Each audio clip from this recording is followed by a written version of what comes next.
Nakarating na ba kayo guys dito sa Bahay Chinoy?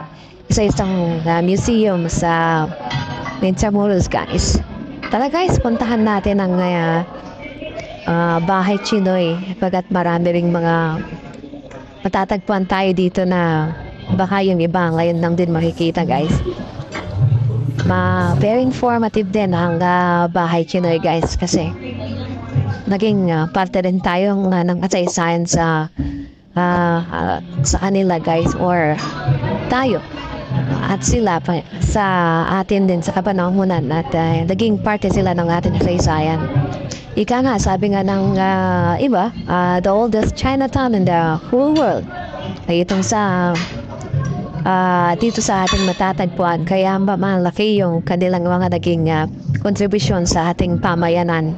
It is a shared testimony, shared experiences guys kasi dito ay nakipaglaban din sila noon sa mga Espanyol. Kaya yon, tara guys, puntahan natin ito. Marami tayong malalaman, matututunan, makikita. At yun nga, yung experience ay kakaiba nga guys kasi very informative itong lugar na ito.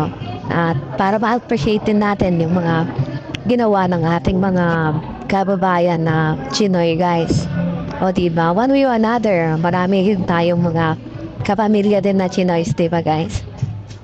Yun, tara, punta tayo dito para malaman natin yung mga naging struggles nila, naging kasaysayan nila, yung mga contribution nila sa ating lipunan guys, yung kanilang mga ginagawa o ginawa noon guys, para mas ma-appreciate natin yung mga buhay nila guys sa ating kasaysayan bilang isang mamamayang Pilipino at kasaysayan natin dito sa Pilipinas guys.